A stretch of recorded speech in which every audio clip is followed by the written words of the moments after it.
أعوذ بالله من الشيطان الرجيم. وقال الذين لا يرجون لقاءنا لولا أنزل علينا الملائكة أو نرى ربنا لقد استكبروا في أنفسهم وعتوا عتوا كبيرا. يوم يرون الملائكة لا بشرى يومئذ للمجرمين ويقولون حجرا محجورا. وقدمنا إلى ما عملوا من عمل فجعلناه هباء منثورا. أصحاب الجنة يومئذ خير مستقرا وأحسن مقيلا. ويوم تشقق السماء بالغمام ونزل الملائكة تنزيلا. الملك يومئذ الحق للرحمن وكان يوما على الكافرين عسيرا. ويوم يعض الظالم على يديه يقول يا ليتني اتخذت مع الرسول سبيلا. يا ويلتى ليتني لم أتخذ فلانا خليلا لقد أضلني عن الذكر بعد إذ جاءني وكان الشيطان للإنسان خذولا.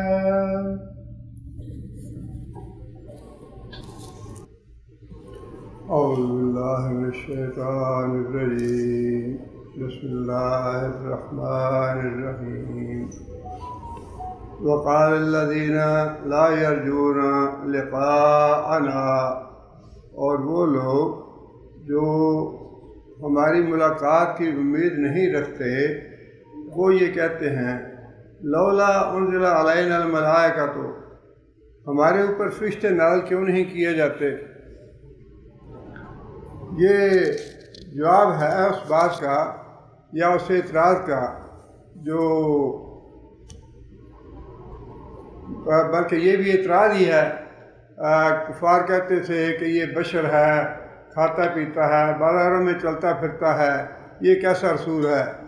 اور اس کے ساتھ ہی ان کا یہ اعتراض تھا کہ اگر بشر ہوتے ہوئے یہ واقعی اللہ کا رسول ہے تو پھر اس رسول کا کوئی نہ کوئی ایسا ثبوت ہونا چاہیے اس کے پاس کہ ہم سمجھ لیں کہ واقعی یہ اللہ کا رسول ہے.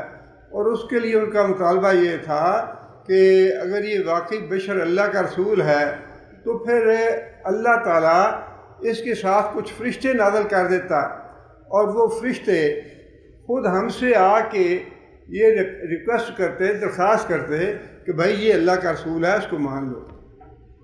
یہ ایسی ایک گستاخی اور بے ادبی کی بات تھی. ایمان لانا نہ لانا یا ایمان لانا یہ تو ایک بات ہو گئی، لیکن ایمان نہ لانے کے ساتھ اس طرح کے اعتراض کرنے یہ شدید گستاخی تھی اللہ تعالیٰ کی جناب میں کہ واقعی اگر تم اللہ کے رسول ہو تو اللہ ایسا کیوں نہیں کرتا کہ کچھ فرشتے بھیج دے. یا تو وہ فرشتے جو ہیں وہ گھر گھر جا کے دستک دیں اور جا کے ہر ایک کو بتائیں کہ بھائی یہ اللہ کا واقعی رسول ہے، اس کی بات مان لو، اس پہ مان لے آؤ. یا وہ سب کو اکٹھا کر کے تو ایک وفد کی صورت میں ہمارے پاس آئیں اور اس بات کی تائید کریں کہ واقعی یہ اللہ کے رسول ہیں. یہ بہت بڑی ایک گستاخی تھی اور بڑی بے ادبی کی بات تھی. دوسرا جو مطالبہ تھا وہ یہ تھا کہ اگر واقعی اللہ نے ہی بھیجا ہے تو اللہ تو ہر چیز پہ قادر ہے، اللہ خود آ کے ہمیں کیوں نہیں کہہ دیتا. یہ دیکھیے کتنی سخت اللہ تعالیٰ معاف کرے جب انسان کی مت ماری جاتی ہے، جب انسان کی عقل الٹ جاتی ہے، جب شیطان انسان کو گمراہی کے راستے پہ لگاتا ہے تو کیسے کیسے دلائل مہیا کرتا ہے، کیسی کیسی باتیں دل میں ڈالتا ہے۔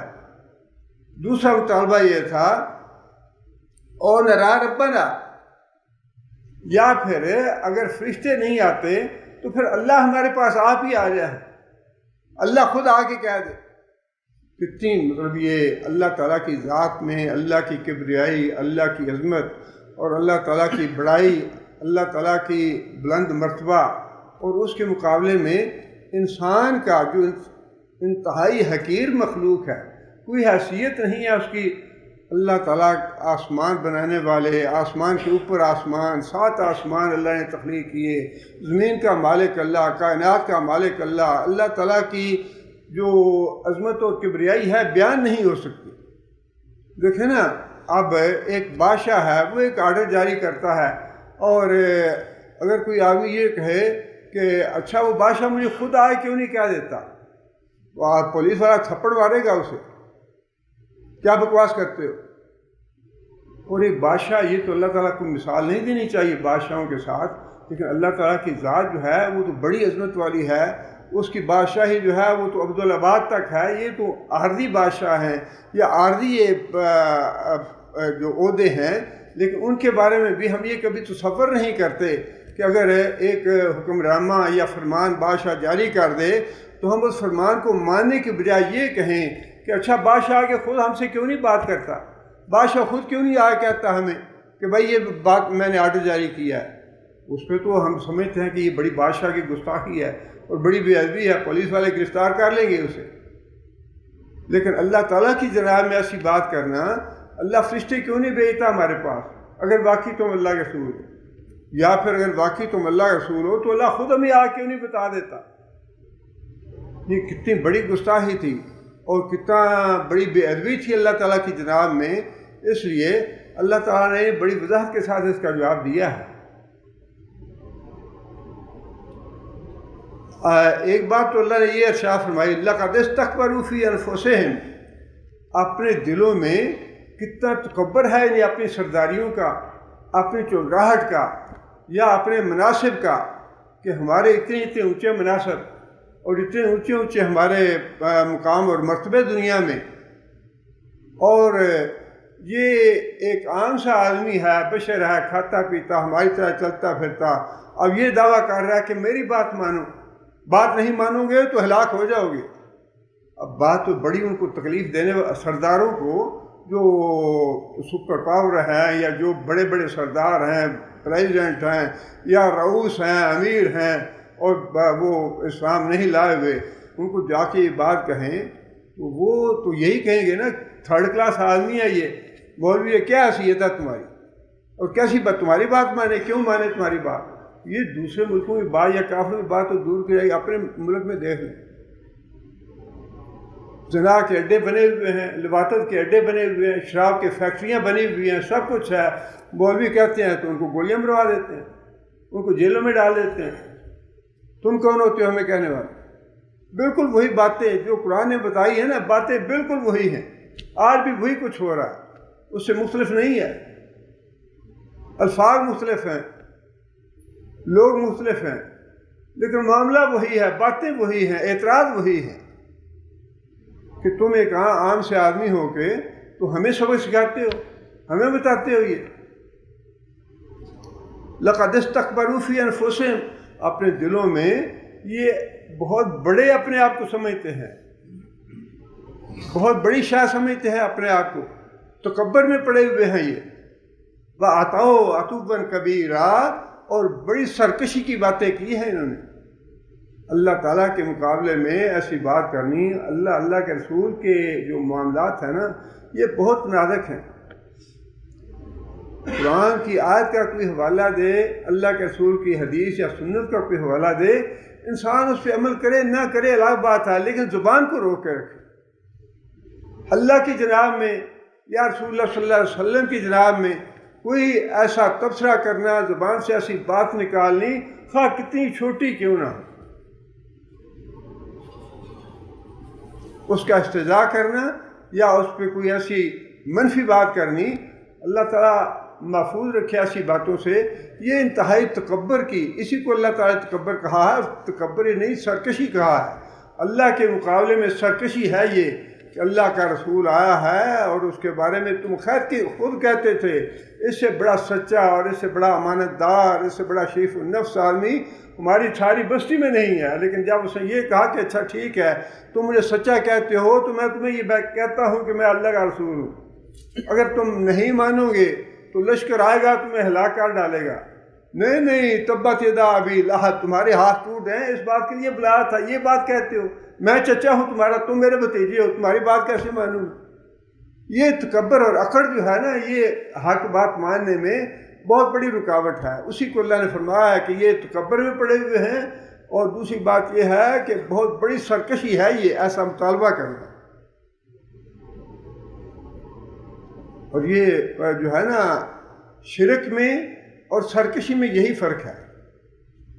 مشرک جو ہے یہ ضروری نہیں کہ وہ سرکش بھی ہو، ٹھیک ہے اس نے اللہ کے ساتھ شریک ٹھہرایا ہے، لیکن اللہ کو مانتا بھی ہے، اللہ کی عزت بھی کرتا ہے، اللہ کا احترام بھی کرتا ہے۔ مشرک اللہ سے ڈرتا بھی ہے، اللہ کی تعظیم کرتا ہے۔ مشرک جو ہے وہ بالکل ایک الگ چیز ہے، اور جو سرکشی ہے وہ الگ چیز ہے۔ اس بات کو جو مطالبے ہیں کفار کے، ان مطالبات کو اللہ تعالیٰ نے سرکشی کا نام دیا ہے۔ اگر تم اللہ کے رسول ہو، اللہ ایسے کیوں نہیں کرتا؟ اللہ کر سکتا ہے تو کرے پھر یہ۔ اللہ کے بارے میں ایسی بات کہنا، اس کو اللہ نے سرکشی فرمایا ہے، اور یہ وہ بات ہے جو رسول اللہ صلی اللہ علیہ وسلم نے ارشاد فرمائی کہ قیامت کے دن جہنم کی ایک گردن ہوگی، اور قیامت کے دن جہنم جو ہے وہ گردن اونچی کر کے اپنی زبان سے یہ بات کہے گی کہ میں 3 آدمیوں پہ مسلط کی گئی ہوں عذاب دینے کے لیے، شدید عذاب دینے کے لیے، اور ان میں سے سب سے پہلا جو ہے نمبر وہ ہے وہ آدمی جو اللہ کے مقابلے میں سرکش بنا ہوا ہے، اللہ کی توہین کرتا ہے اور اللہ کے بارے میں یہ اس طرح کی باتیں کرتا ہے جس سے اللہ تعالیٰ کی قدرت کا انکار ہوتا ہو کہ قیامت نہیں آئے گی، دوبارہ زندہ کیسے ہوں گے، یہ ناممکن سی بات ہے، یہ تو کسی اور کہانیاں ہیں، یہ ایسے نہیں ہو سکتا۔ یہ ہے اللہ کی جناب میں سرکشی کی بات، جس کے بارے میں فرمایا کہ جہنم کہے گی کہ میں سرکش لوگوں کو جو اللہ کے مقابلے میں سرکشی کرنے والے ہیں ان کو عذاب دینے کے لیے مسلط کی گئی ہوں۔ اور دوسرا یہ ہے کہ جو شرک کرنے والا ہے اس کو، اور تیسرا جو مصور ہے تصویر بنانے والا، ان 3 آدمیوں کو سزا دینے کے لیے، سخت سزا دینے کے لیے مسلط کی گئی۔ تو یہ ہے وہ سرکشی جس کا اللہ نے یہاں بیان بھی فرما دیا کہ یہ بہت ہی سرکش ہو گئے ہیں، سرکشی کی ساری حدیں انہوں نے عبور کر دی ہیں یہ مطالبے کر کے۔ لیکن آگے پھر اللہ تعالیٰ نے جواب بھی دے دیا ان کے اس مطالبے کا یا اس سرکشی کا۔ جواب بھی اتنا ہی سخت ہے، جتنا یہ مطالبہ بدتمیزی اور سختی والا ہے نا، اتنا ہی اللہ تعالیٰ نے اس کی سزا جو ہے یا اس کا جواب بھی اتنا ہی سنگین اور سخت بتایا ہے۔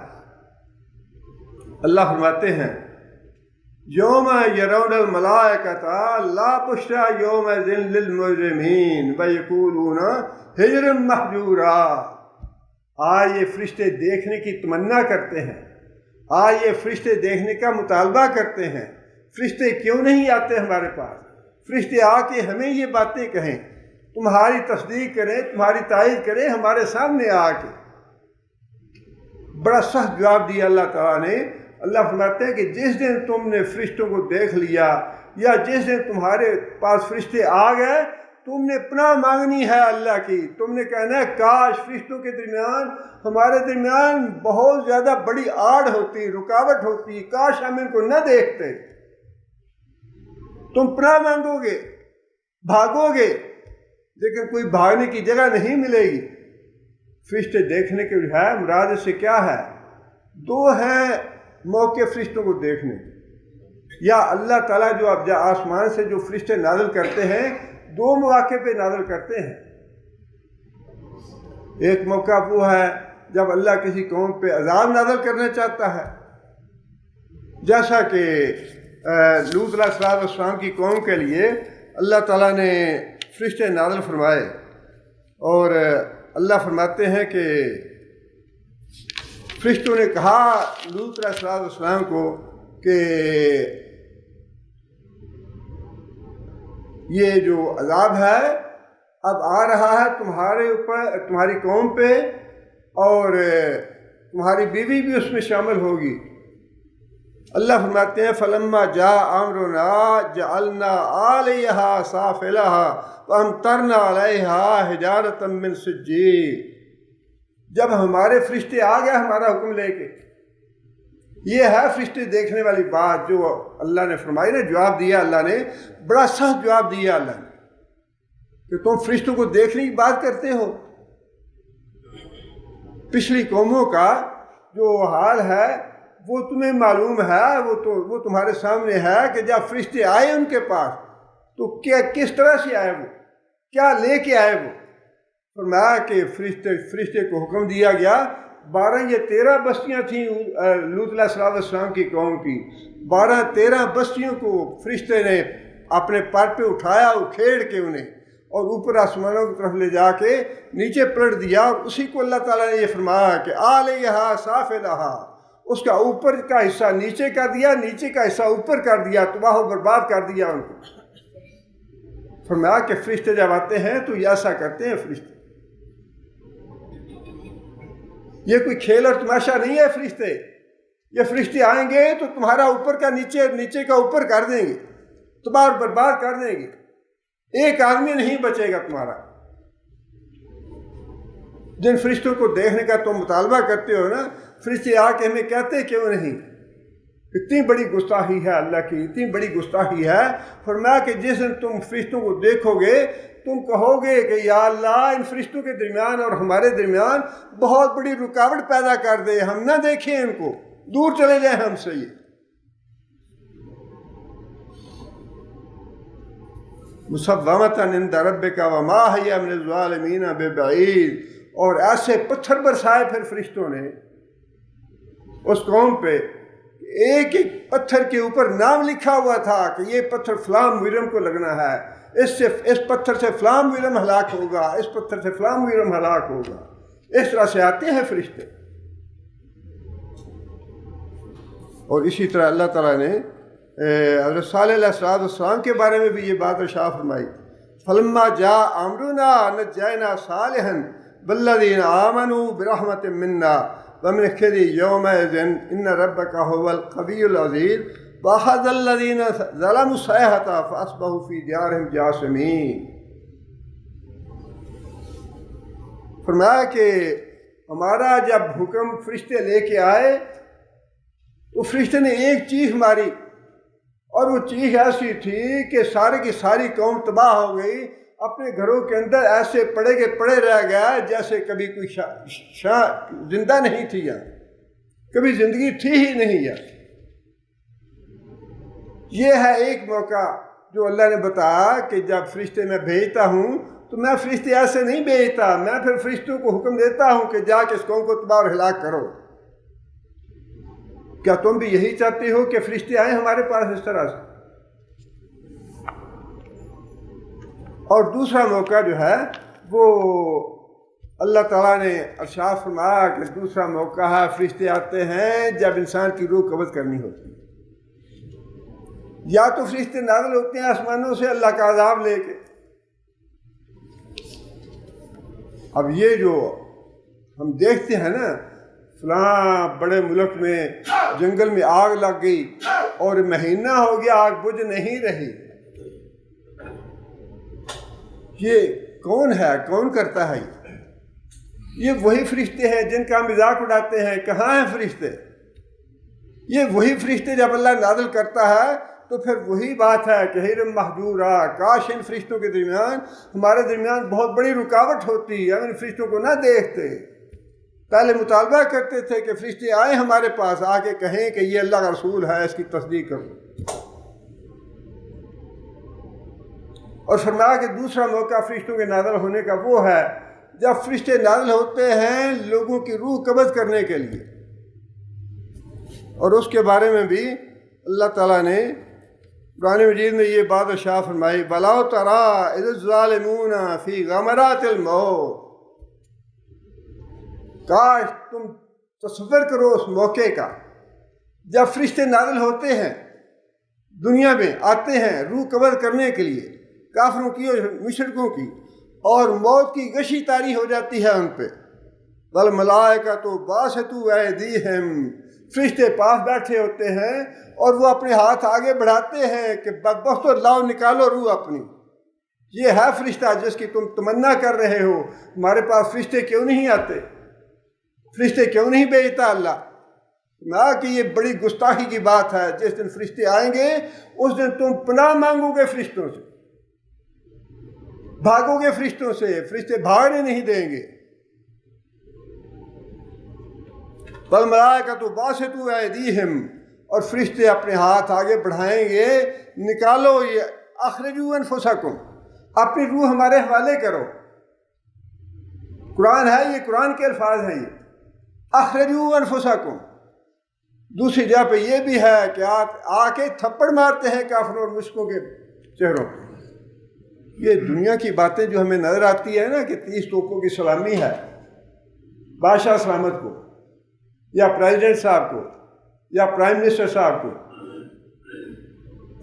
یہ تو اللہ ہی بہتر جانتا ہے کہ اس تابوت کے اندر کیا کچھ ہو رہا ہے۔ تابوت کو سر پہ اٹھایا ہوا ہے اور ہزاروں لاکھوں کروڑوں کے وہ جو ہیں ہیرے اور جواہرات اس کے اوپر رکھے ہوئے ہیں کہ بادشاہ سلامت کا جنازہ جا رہا ہے۔ یہ دنیا میں دیکھنے والی باتیں جو ہیں نا، یہ تو میں نے بتایا کہ متاع غرور ہے دنیا، یہ دھوکے کی دنیا ہے۔ جو نظر آتا ہے ویسا کچھ ہے نہیں، اندر کچھ اور ہے۔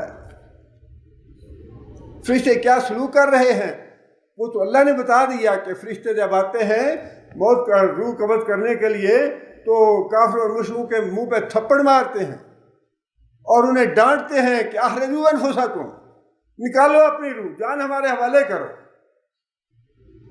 والنازعات غرقا، اللہ نے خود فرمایا کہ کافر جو ہے، مشرک جو ہے، اس کی روح نکلنا نہیں چاہتی، فرشتہ اس کے جسم کے اندر کھینچتا ہے، روح کو زبردستی نکالتا ہے۔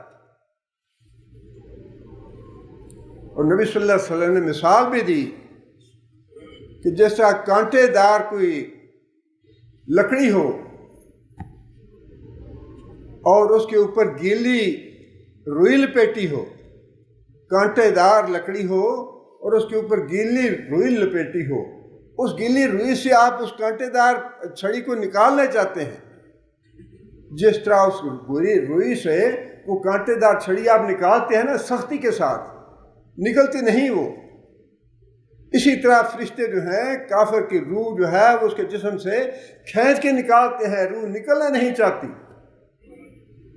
والنازعات غرقا، ڈوب کے کھینچ کے نکالتے ہیں اس کی روح کو۔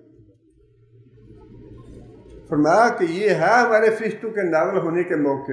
ایک فرشتوں کے نازل ہونے کا موقع وہ ہے جب فرشتے جو ہیں ہمارے حکم لے کے آتے ہیں اور بستیوں کو تلپٹ کر دیتے ہیں، اوپر کا نیچے اور نیچے کا اوپر کر دیتے ہیں، اور تم زندہ نہیں رہتے، مر جاتا ہے، ساری جو قوم ہے وہ ختم ہو جاتی ہے، ایسے لگتا ہے جیسے یہاں کبھی زندگی تھی نہیں۔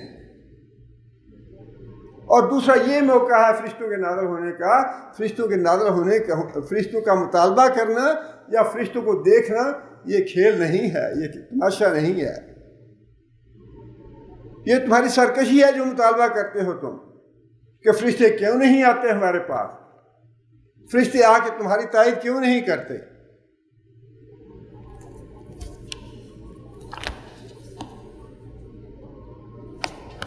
فرمایا کہ اللہ آگے فرماتے ہیں وَقَدِمْنَا عَلَىٰ مَا عَمِلُوا مِنْ عَمَلٍ فَجَعَلْنَاهُ هَبَاءً مَنْثُورًا۔ یہ آگے پھر اللہ تعالیٰ نے دوسری بات ارشاد فرمائی، تعلق کہ اس کا بھی پہلی بات سے جڑا ہوا ہے کہ فرشتے جو ہیں وہ ہلاک کر دیتے ہیں ان کو عذاب سے، یا پھر جب ان کی موت قبض کرنے کا موقع ہوتا ہے تب وہ آتے ہیں اور پھر جو کچھ ان کا کیا دھرا ہوتا ہے، ہاں عذاب آئے ان پہ یا پھر فرشتہ آ کے ان کی روح قبض کرے۔ فرمایا کہ جو بھی زندگی کا ان کا اعمال ہوتے ہیں ان کو ہم غبار بنا کے اڑا دیتے ہیں۔ کافر اور مشرکوں کی بات ہے یہ، کافر اور مشرک جن کے آج بڑی اٹریکشن ہے ان کے ملکوں میں اور ان کے لوگوں میں، اور بڑی تعریفیں کرتے ہیں ہم۔ یہ جتنی بڑی بڑی یونیورسٹیاں ہیں، بڑے بڑے کارخانے ہیں، بڑی بڑی فیکٹریاں ہیں، بڑی بڑی ایجادات ہیں، اور جن کو ہم سمجھتے ہیں کہ انسانیت پہ بڑا احسان کیا ہے انہوں نے، ان قوموں نے انسانیت پہ بڑا احسان کیا ہے۔ اللہ فرماتے ہیں کہ جتنی بھی ان کی محنت ہوگی دنیا میں، وہ ساری کی ساری محنت ہم غبار بنا کے اڑا دیں گے۔ اللہ کے ہاں اس کی کوئی قدر و قیمت نہیں ہوگی، اللہ تعالیٰ کے ہاں اس کا کوئی اجر و ثواب نہیں ہوگا۔ سورہ کہف میں اللہ تعالیٰ نے تھوڑی وضاحت کے ساتھ یہ بات ارشاد فرمائی ہے، قُلْ هَلْ نُنَبِّئُكُم بِالْأَخْسَرِينَ أَعْمَالًا، میں تمہیں بتاؤں کہ کون ہیں وہ لوگ جن کے اعمال سارے کے سارے ضائع کر دیے گئے، ان کی ساری محنت، ساری ریاضت اور ساری ایجادات ان کے کسی کام نہیں آئی، ان کا ذرہ برابر ان کی قدر و قیمت نہیں ہوگی قیامت کے دن۔ فرمایا الذین ضل سعیہم فی الحیاۃ الدنیا، یہ وہ لوگ ہیں جنہوں نے دنیا میں بڑی سعی کی، بڑی کوشش کی، بڑی محنت کی۔ خلقنا الانسان فی کبد، وہ تو اللہ نے بتا دیا کہ ہم نے یہ دنیا بنائی ہے، اس میں انسان کو بھیجا ہے، اور ہم نے اس کو پیدا ہی مشقت کے لیے کیا۔ مشقت تو ہر بندے نے کرنی ہے، مومن ہے وہ بھی مشقت کر رہا ہے، رات کو اٹھتا ہے، نماز پڑھتا ہے، تہجد پڑھتا ہے، روتا ہے، گڑ گڑاتا ہے، اس کی ساری زندگی بھی 5 وقت نماز ادا کرنی ہے، روزے رکھنے ہیں، صدقہ خیرات کرنا ہے، قرآن پڑھنا ہے، سبق پڑھنا ہے، یہ بچوں کی تربیت کرنی ہے۔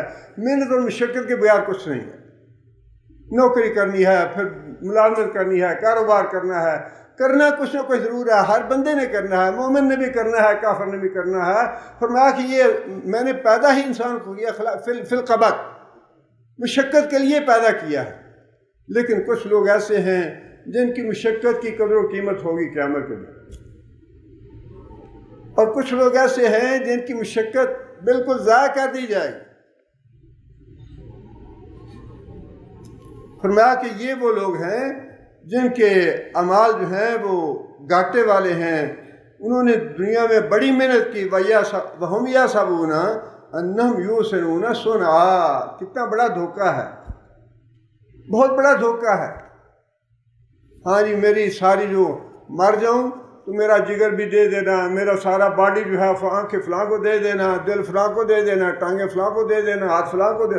وہ جی دیکھو کتنا بڑا سخی ہے، یہ دیکھو کافروں کی باتیں ہیں، کتنے کافر کھلے دل والے ہوتے ہیں۔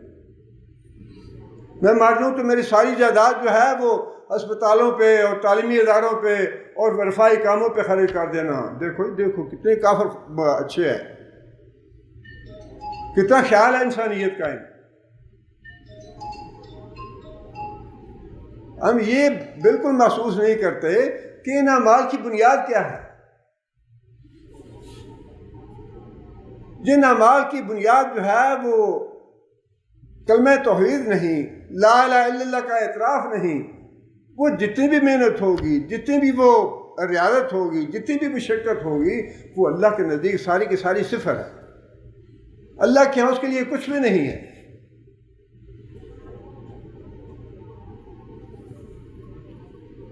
وَهُمْ يَحْسَبُونَ أَنَّهُمْ يُحْسِنُونَ صُنْعًا، اور وہ اپنے طور پہ گمان کرتے ہیں کہ ہم تو بڑی انسانیت کی خدمت کر رہے ہیں، ہم تو محسن ہیں انسانیت کے، ہمارے پیچھے چلنا چاہیے قوموں۔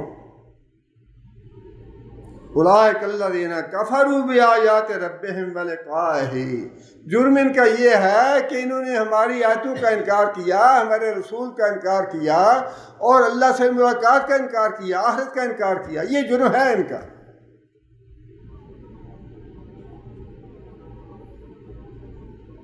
فحبطت اعمالہم، ان کے سارے اعمال ضائع ہو گئے۔ فلا نقیم لہم یوم القیامت وزنا، قیامت کے دن ہم ان کے اعمال کے لیے میزان تک نہیں رکھیں گے، وزن کرنے کی ضرورت نہیں ہے۔ یعرف المجرمون بسیماہم فیؤخذ بالنواصی والاقدام۔ اللہ فرماتے ہیں کہ کچھ کافر ایسے ہوں گے، کچھ مشرک ایسے ہوں گے، ان کے لیے قیامت کے دن ہم ان سے سوال ہی نہیں کریں گے۔ یعرف المجرمون بسیماہم، ان کے کالے چہروں سے، خوف زدہ چہروں سے، دہشت زدہ چہروں سے پتہ چلے گا کہ یہ کافر اور مشرک ہے۔ فیؤخذ بالنواصی والاقدام، ان کی پیشانیوں کے بالوں سے اور پاؤں سے پکڑ کے فرشتے گھسیٹ کے جہنم میں ڈال دیں گے۔ حساب لینے کی ضرورت نہیں ہے، تمہارے لیے میزان نہیں ہے، تمہارے اعمال کا وزن کرنے کی ضرورت نہیں ہے۔ وزن تو ان لوگوں کا ہوگا جن کے نامہ اعمال میں کچھ اچھائیاں بھی ہوں، کوئی نیکیاں بھی ہوں، کچھ برائیاں ہوں، لیکن جن کے نامہ اعمال میں کلمہ توحید ہی نہیں، لا الہ الا اللہ کا اعتراف ہی نہیں، ان کے بارے میں یہ بات ارشاد فرمائی کہ ان کو چہروں سے پہچان لیا جائے گا کہ یہ کٹے کافر ہیں، مشرک ہیں، دین کے دشمن، اللہ کے دشمن، رسول کے دشمن، رسول کا استہزاء، اللہ کے مقابلے میں سرکشی، اللہ پہ اعتراضات، دین پہ اعتراضات۔ فرمایا کہ ان کو چہروں سے پہچان لیا جائے گا، ان کے پاؤں سے اور ان کے پیشانیوں سے پکڑ کے گھسیٹ کے جہنم میں ڈال دیا جائے گا۔ تم سے پوچھنے کی ضرورت نہیں ہے، سوال جواب نہیں کرنا تم سے۔ سوال جواب یا ارشاد تو ان کا ہوگا جن کے نامہ اعمال میں کلمہ توحید بھی ہے، اور کلمہ توحید کا سارا وزن ہے۔ اعمال جو ہیں ان میں کمی بیشی اور ان کے جو ہے کسی کے زیادہ کسی کے کم، وہ تو گناہ ہونے ہی ہونے ہیں، لیکن اصل بات جو ہے وہ ہے کلمہ توحید کی، جس کا اقرار نہیں کیا کافر یا مشرک نے۔ بڑی معروف حدیث ہے جسے حدیث بطاقہ کہا جاتا ہے، 99 دفتر گناہوں کے، اور انسان دیکھ کے مایوس ہو جائے گا کہ میری تو بخشش کا کوئی ذریعہ یا کوئی راستہ ہے ہی نہیں، بس میں تو اب ہلاک ہو جاؤں گا، جہنم میں جانا ہے، 99 دفتر ہیں میرے، حد نگاہ تک جو ہے وہ گناہ ہی گناہ ہیں میرے۔ اللہ فرمائیں گے کہ ہم آج کسی پہ ظلم نہیں کرتے، تمہاری ایک نیکی بھی ہے، تمہاری ایک نیکی بھی ہے، تم میزان پہ جاؤ، جا کے اپنے اعمال کا وزن کراؤ۔ وہ آدمی انتہائی مایوسی کی حالت میں جائے گا میزان پہ، اور جا کے اپنے اعمال کا وزن کرائے گا۔ اس کی نیکیوں کے پلڑے میں ایک بطاقہ تو آپ سمجھتے ہیں اسے کہتے ہیں، ایک چھوٹا سا ٹکڑا کاغذ کا، وہ رکھا جائے گا، اور 99 دفتر گناہوں کے دوسرے پلڑے میں رکھے جائیں گے۔ رسول اللہ صلی اللہ علیہ وسلم نے فرمایا کہ یہ بخاری مسلم کی حدیث ہے کہ وہ ایک بطاقے والا جو پلڑا ہے وہ بھاری ہو جائے گا، اور اس آدمی کے جنت میں جانے کا فیصلہ کر دیا جائے گا۔ بندہ بڑا حیران بھی ہوگا، خوش بھی ہوگا کہ یا اللہ یہ کون سی نیکی ہے جو اتنی بھاری ہو گئی ہے۔ فرمایا کہ اسے دکھایا جائے گا، اس پہ لکھا ہوگا لا الہ الا اللہ، جو خلوص دل کے ساتھ کلمہ توحید جس نے انکار کیا، جو فی الواقع عملاً جس نے اس کا اقرار کیا، کسی کو اللہ کے ساتھ شریک نہیں ٹھہرایا، اس کے اس کلمے کا اور اس کی توحید کے اقرار کا اتنا وزن ہے کہ گناہوں بے شمار جتنے بھی گناہ ہیں وہ سارے کے سارے اس کے مقابلے میں ہلکے ہو جائیں گے۔ کلمہ توحید جو ہے وہ بوجھل ہو۔ اور یہ افضل الذکر جو ہے نبی صلی اللہ علیہ وسلم نے ایسے نہیں فرمایا، افضل الذکر لا الہ الا اللہ، سارے اذکار سے سب سے بہتر جو ذکر ہے وہ لا الہ الا اللہ ہے، اس لیے کہ اس میں بالکل واضح توحید ہے۔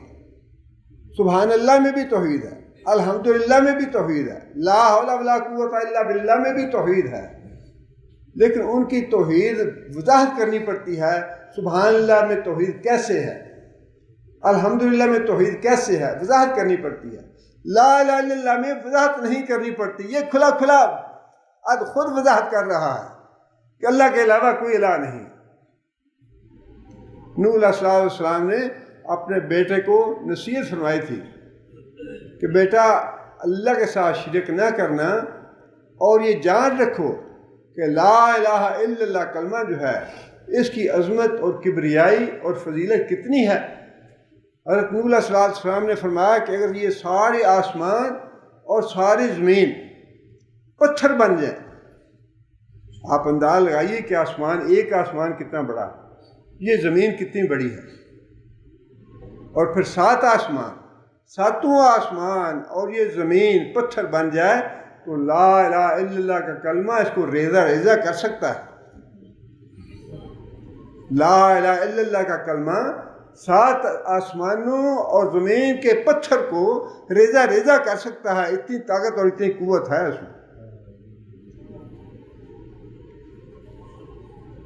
اس لیے اللہ تعالیٰ نے یہ بات ارشاد فرمائی، اولئک الذین کفروا بآیات ربہم، ان کے اعمال ہم نے ضائع اس لیے کر دیے کہ یہ ہماری آیتوں کا انہوں نے انکار کیا، ہماری باتوں کا انکار کیا، بلقائہ، اور قیامت کے دن کا انکار کیا، فحبطت اعمالہم، ان کے سارے اعمال ضائع کر دیے گئے، فلا نقیم لہم یوم القیامت وزنا، اور ان کے قیامت کے روز ان کے لیے میزان نہیں رکھا جائے گا، ان کے اعمال کا حساب نہیں کیا جائے گا۔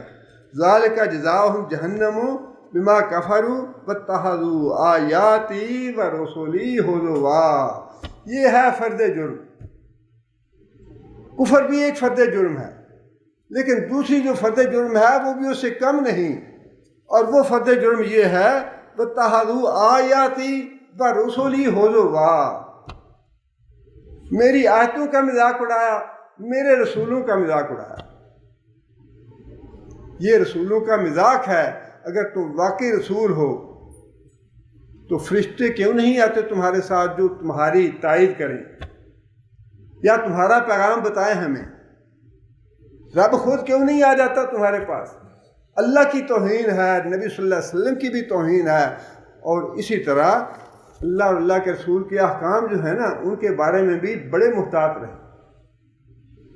ہاں جی، داڑھی میں اسلام نہیں، اسلام میں داڑھی نہیں ہے، داڑھی میں اسلام ہے، یہ اس طرح کی باتیں کرنی جو ہے نا، خواہ وہ داڑھی کے بارے میں ہوں، لوٹے مسلح کے بارے میں ہوں، تسبیح کے بارے میں ہوں، نماز کے بارے میں ہوں۔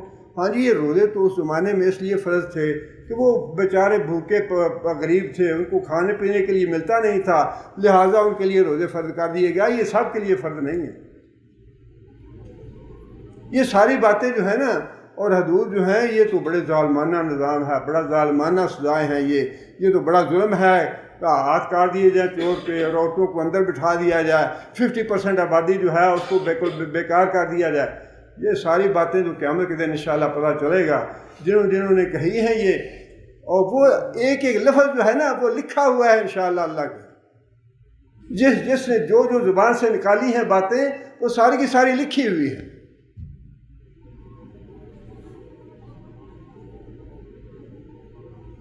ایک زمانے میں پنجاب کا گورنر جو ہے نا وہ کہا کرتا تھا، یہ یاد ہے مجھے، اب بھی یاد ہے، وہ زندہ ہے ابھی، بیٹا اس کا جیل میں ہے، روپوش ہے۔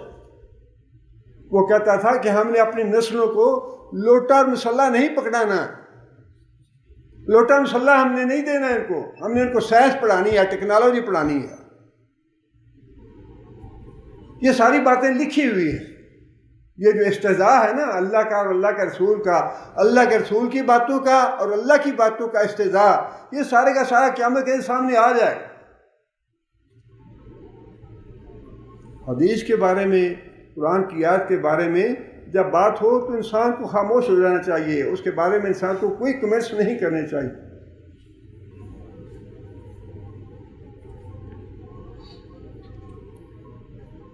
آگے پھر اللہ فرماتے ہیں کہ اصحاب الجنت یومئذ خیر مستقرا واحسن مقیلا، اس روز جو جنت والے ہیں وہ ان کا ٹھکانہ بہت بہتر ہوگا۔ واحسن مقیلا، قیلولہ کہتے ہیں دوپہر کا کھانا کھانے کے بعد آرام کرنا۔ بعض مترجمین نے تو بالکل معنی ہی یہ لکھا ہے کہ دوپہر کو آرام کرنے کے لیے ان کی جگہ بہترین ہو، یا ان کی قیام گاہیں آرام دہ ہوں گی، بہترین ٹھکانے ہوں گے، جو بھی کہہ لیں آپ۔ اور یہ جو ہے نا اللہ تعالیٰ جو نقشہ بیان فرما رہے ہیں یہ میدان حشر کا ہے۔ میدان حشر میں ان کے لیے وہ عذاب اور وہ مشکلات نہیں ہوں گی جو کافروں کے لیے ہوں گی۔ مومن لوگ جو ہیں وہ اللہ تعالیٰ کے عرش کے سائے تلے ہوں گے، اور ان کے گناہوں کے معاملات جو ہیں کافروں اور مشرکوں کے گناہوں سے مختلف ہوں گے، جیسا کہ نبی صلی اللہ علیہ وسلم نے فرمایا کہ اپنے اپنے گناہوں کے مطابق سورج جو ہے 1 میل کے فاصلے پہ ہوگا، اور اس کی گرمی اتنی شدید ہوگی کہ لوگ جو ہیں وہ پسینے میں ڈوبے ہوں گے۔ بعض کا پسینہ جو ہے وہ ٹخنوں تک ہے، بعض کا پنڈلی تک ہے، بعض کا گھٹنوں تک ہے، بعض کا پیٹ تک اور سینے تک۔ اور راوی کہتے ہیں کہ نبی صلی اللہ علیہ وسلم نے اپنا ہاتھ مبارک جو ہے وہ اس طرح رکھا منہ کے اوپر، اور فرمایا کہ بعض لوگوں کے پسینے منہ میں لگام آئی ہوگی ان کے، اور اس آدمی کے بارے میں فرمایا کہ جس آدمی کے منہ میں لگام آئی ہوگی وہ اللہ سے دعا کرے گا کہ یا اللہ یہ جو عذاب ہے میدان حشر کا، جس میں ہم پسینے میں ڈبکیاں کھا رہے ہیں، غرق ہو رہے ہیں، یا اللہ اس سے ہمیں نجات دے، خواہ ہمیں جہنم میں ہی بھیج دے، خواہ ہمیں جہنم میں بھیج دے، اس عذاب سے نجات دے ہم۔ اس کے مقابلے میں فرمایا کہ وہ جو حشر کا 50,000 سال کا دن ہے وہ مومن آدمی کے لیے 2 حدیثیں ہیں۔ ایک حدیث میں فرمایا کہ اتنا عرصہ ہوگا جتنا زور سے اثر تک کا ہے، 50,000 سال کا عرصہ۔ دوسری حدیث میں ہے کہ جتنا وقت عصر سے لے کر مغرب کے درمیان ہے اتنا وقت محسوس ہوگا مومن آدمی حشر کا زمانہ۔ اس سے آپ اندازہ لگائیں کہ جو اللہ نے یہ بات ارشاد فرمائی نا کہ جنتی لوگ جو ہیں ان کا ٹھکانہ اور ان کے آرام کی جگہ قیامت کے دن بہترین ہوگی میدان حشر میں۔ آگے پھر وہی بات فرشتوں والی، جو فرشتے اللہ نے جو بات پہلے فرمائی نا کہ فرشتے جو ہیں وہ ہم ایسے نہیں بھیجتے، فرشتے یا تو عذاب لے کے آتے ہیں، قوموں کو تباہ اور ہلاک کرتے ہیں، یا پھر آتے ہیں روح قبض کرنے کے لیے۔ یہ 2 ہی موقع ہیں فرشتوں کے نازل ہونے کے، اور تیسرا موقع وہ ہے جس کا ذکر اللہ نے آگے فرما دیا۔ وہ موقع یہ ہے وَيَوْمَ تَشَقَّقُ السَّمَاءُ بِالْغَمَامِ، آسمان پھٹ جائے گا، فَانشَقَّتِ السَّمَاءُ، آسمان پھٹ جائے گا۔ بے شمار جگہ پہ اللہ تعالیٰ نے یہ بات ارشاد فرمائی، آسمان قیامت کے دن پھٹ جائے گا بالغمام، اور ایک بادل کی شکل کی چیز جو ہے وہ اس سے نکلے گی آسمان سے، بادل کی طرح کی دور سے وہ شکل جو ہے بادلوں جیسی لگے گی، لیکن حقیقت میں وہ کیا ہوگا؟ حقیقت میں وہ فرشتوں کا جتھا ہوگا۔ وَنُزِّلَ الْمَلَائِکَةُ، وہ جو بادل سا نظر آئے گا وہ آسمان پھٹ جائے گا، وہ جو بادل سا نظر آئے گا وہ حقیقت میں بادل نہیں ہوگا، بلکہ وہ تو فرشتے ہوں گے جو لگاتار اللہ نازل کرتے چلائیں گے، پرے کے پرے فرشتوں کے نازل ہو جائیں گے، جن کی تعداد کا کسی کو علم نہیں ہے۔ وَنُزِّلَ الْمَلَائِکَةُ تَنزِیلًا، تنزیلہ مطلب یہ ہے کہ اس طرح نازل کیا جائے گا جس طرح نازل کرنے کا حق ہوتا ہے۔ فرشتے لگاتار مسلسل پرے کے پرے فرشتوں کے نازل کیے جائیں گے۔ یہ ہے تیسرا موقع نازل ہونے کا، اور یہ وہ موقع ہے جب میدان حشر میں اللہ تعالیٰ خود تشریف لائیں گے لوگوں کے مقدمات کا فیصلہ کرنے کے لیے۔ فرشتوں کے پرے نازل ہوں گے۔ الملک یومئذ الحق للرحمن،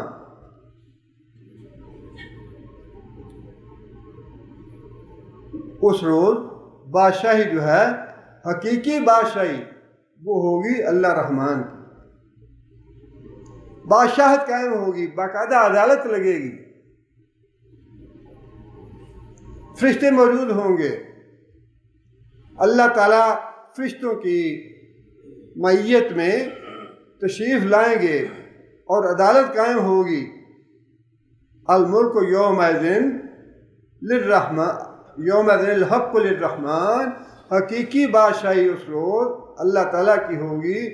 ویسے تو بادشاہی آج بھی اللہ ہی کی ہے، آج بھی بادشاہی اللہ ہی کی ہے، لیکن کچھ ہمیں دنیا میں نظر آتا ہے کہ اور بھی بادشاہ ہیں، صدور ہیں، وزرائے اعظم ہیں، گورنر ہیں، ان کی بھی حکومتیں ہیں،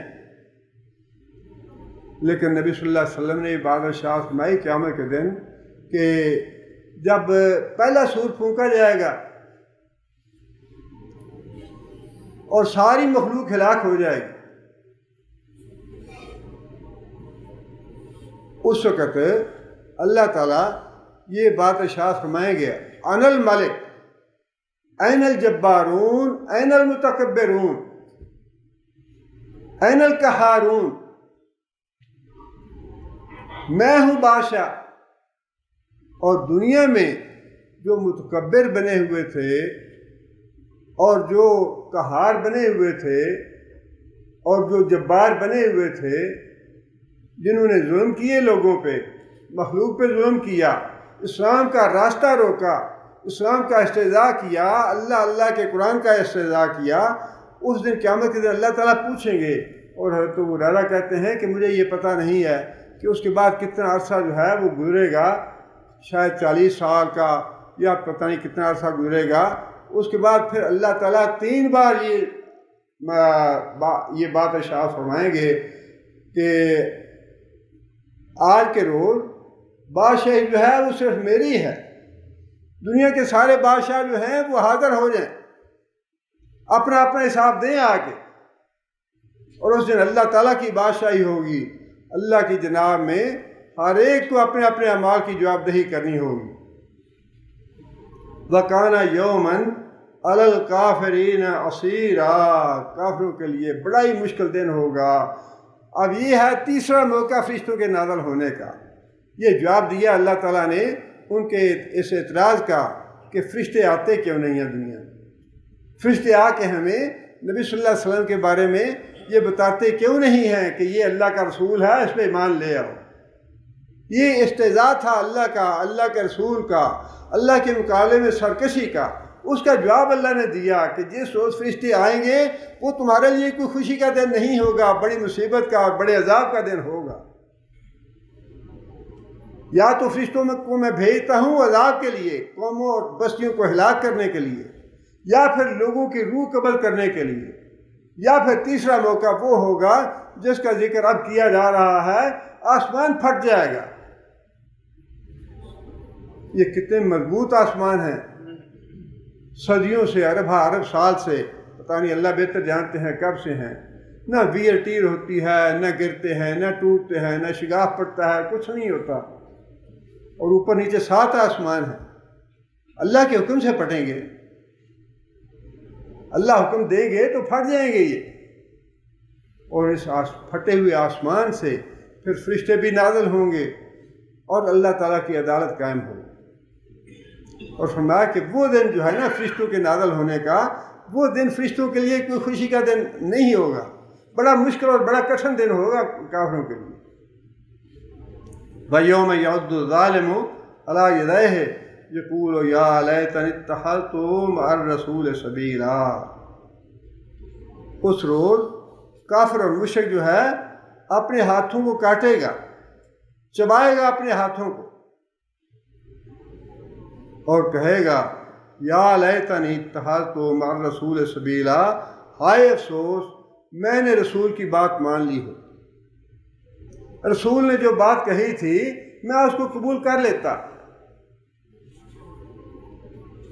آج تو وہی لوگ جو قیامت کے دن یہ اعتراف کریں گے یا کہیں گے کہ کاش ہم رسول کی بات مان لیتے، آج انہی کے بارے میں اللہ نے بھی یہ بات ارشاد فرمائی فَلَمَّا رَأَوْهُ قَالُوا إِنَّهُمْ لَضَالُّونَ، یہ مسلمان گمراہ ہیں، ہم سیدھے راستے پہ ہیں، ان کا تمسخر اڑاتے ہیں، ان کا مذاق اڑاتے ہیں مسلمانوں کا۔ فرمایا کہ اس دن یہ کہیں گے کہ کاش ہم رسول کی راہ اختیار کر لیتے، رسول کی بات مان لیتے. یا ویلتا لیتنی لم اتخذ فلانا خلیلا، افسوس ہم فلاں آدمی کو دوست نہ بناتے، فلاں آدمی کو اپنا لیڈر نہ بناتے، فلاں آدمی کی باتوں میں نہ آتے، اس نے ہمارا بیڑا غرق کر دیا. یہ بڑی سخت آیت ہے ہمارے لیے، مسلمانوں کے لیے. 4 جماعتیں نہیں پڑھے ہوتے، انجینئرنگ کی ہوئی ہے، میڈیکل کیا ہوا ہے، اور بات کرنے کا ہنر آ گیا ہے، لوگوں کو گمراہ کرنا شروع کر دیا. یار لوگ پیچھے چلتے ہیں. غلام احمد قادیانی کے پیچھے کتنے لوگ لگ گئے، پرویز اور اس کے جو فالوور ہیں ان کے پیچھے کتنے لوگ ہیں، کتنی دنیا ہے. یہ سخت انتباہ ہے کہ جس کو آپ نے فالو کرنا ہے، جس کو دوست بنانا ہے، جس کو لیڈر بنانا ہے، اس میں کم از کم یہ تو دیکھیں یہ 5 نمازیں پڑھتا ہے. یہ قیامت کے دن جس کو ہم نے ووٹ دیے نا، جس کو ہم نے لیڈر بنایا، جس کو زندہ باد کہا دنیا میں، اس کے پیچھے لگنا پڑے گا سب کو. قیامت کے دن یہ کام نہیں چلے گا کہ نہیں ہم تو اس کی پارٹی میں نہیں تھے، تم نے اس کی پارٹی کو زندہ باد کہا، تم نے اس کو اپنا لیڈر بنایا، تم اس کے پیچھے چلے دنیا میں، اور تمہیں پتہ تھا یہ 5 نمازیں بھی نہیں پڑھتا، یہ اپنے مال کی زکوٰۃ بھی نہیں دیتا. کیوں تم نے اپنا لیڈر بنایا اس کو؟ دوستی ہے نا یہ. آپ جس کے لیے اپنا مال قربان کرتے ہیں، اپنا قیمتی ووٹ دیتے ہیں، اپنا وقت دیتے ہیں، اور اس کے بارے میں آپ کنوینسنگ کرتے ہیں، وہ نہیں فلاں بڑا اچھا لیڈر ہے، فلاں بڑا اچھا ہے، اس کو ووٹ دینا چاہیے. یہ معاملہ بڑا سخت ہے، بڑا کٹھن ہے.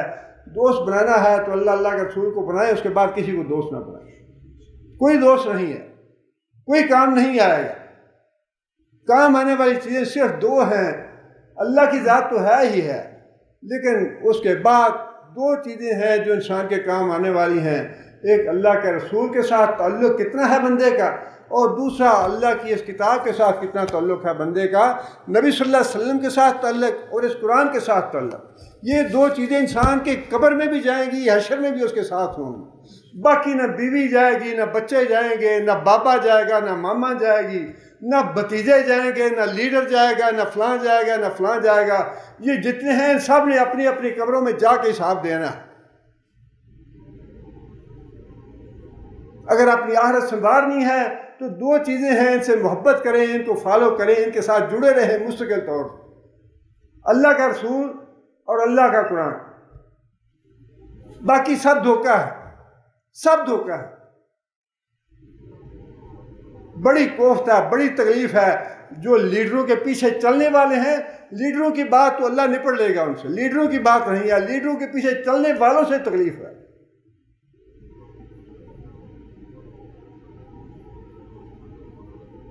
جو 5 نمازیں نہیں پڑھتا وہ تو مسلمان ہی نہیں ہے.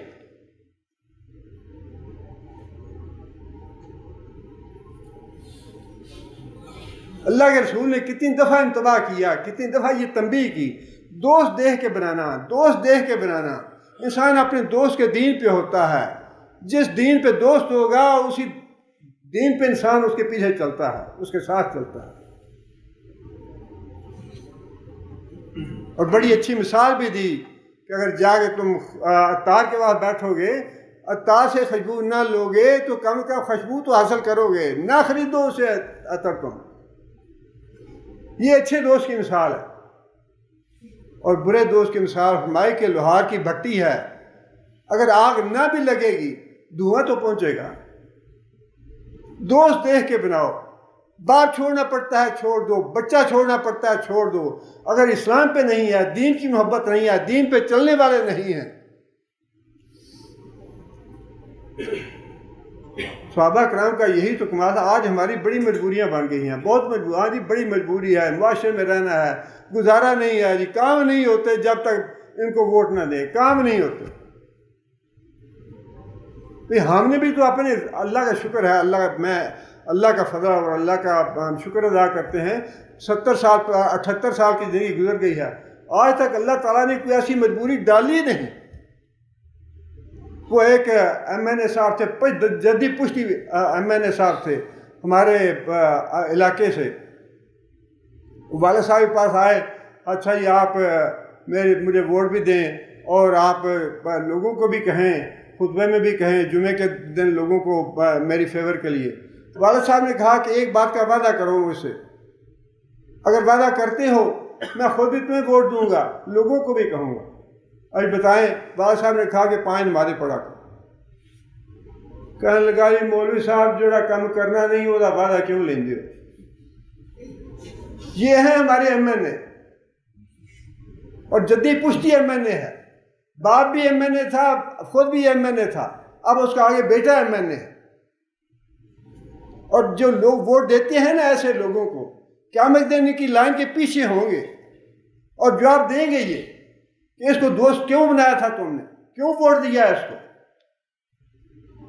یہ معاملہ بڑا سخت ہے، قیامت کے دن انسان اپنے ہاتھوں کو چبائے گا، کاٹے گا اپنے ہاتھوں کو کہ ایسے لوگوں کو میں نے کیوں اپنا لیڈر بنایا، ان سے دوستی کیوں کی، ان کی پارٹی کیوں جوائن کی میں نے۔ اللہ تعالیٰ سے دعا ہے کہ اللہ تعالیٰ نیک عمل کرنے کی توفیق عطا فرمائے۔ سبحان ربک رب العزت عما یصفون۔ أعوذ بالله من الشيطان الرجيم. بسم الله الرحمن الرحيم. وقال الذين لا يرجون لقاءنا لولا أنزل علينا الملائكة أو نرى ربنا لقد استكبروا في أنفسهم وعتوا عتوا كبيرا. يوم يرون الملائكة لا بشرى يومئذ للمجرمين ويقولون حجرا محجورا. وقدمنا إلى ما عملوا من عمل فجعلناه هباء منثورا. أصحاب الجنة يومئذ خير مستقرا وأحسن مقيلا. ويوم تشقق السماء بالغمام ونزل الملائكة تنزيلا. الملك يومئذ الحق للرحمن وكان يوما على الكافرين عسيرا. ويوم يعض الظالم على يديه يقول يا ليتني اتخذت مع الرسول سبيلا. يا ويلتى ليتني لم أتخذ فلانا خليلا. لقد أضلني عن الذكر بعد إذ جاءني وكان الشيطان للإنسان خذولا.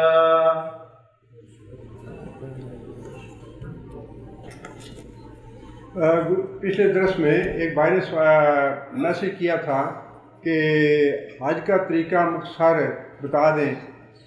اصل میں مسائل تو کافی زیادہ ہیں، عمرے کے بھی اور حج کے بھی، اس لیے عمرے اور حج کے بارے میں یہ ہم نے پمفلٹ تیار کیا ہے 2 پیج کا۔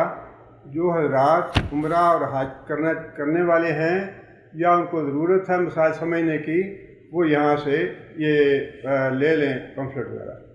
اور ایک بھائی نے یہ اعلان کیا ہے کہ اگر کوئی صاحب عزیزیہ سے آنے والے ہوں درس کے لیے تو وہ خود صاحب گاڑی پہ آتے ہیں عزیزیہ سے، انہوں نے کہا ہے کہ مجھ سے رابطہ کر لیں، میں ان کو اپنے ساتھ لے آیا کروں گا، اللہ تعالیٰ جزا خیر دے۔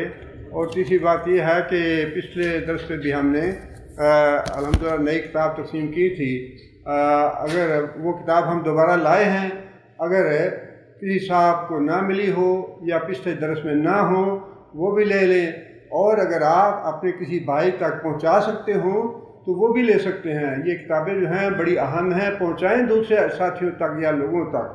ایمان جو ہے یہ بڑی بنیادی بات ہے، اس کے بغیر یہ سارا سبق آج کا یہی تھا، ایمان کے بغیر جو ہے کوئی بات بنتی نہیں آگے۔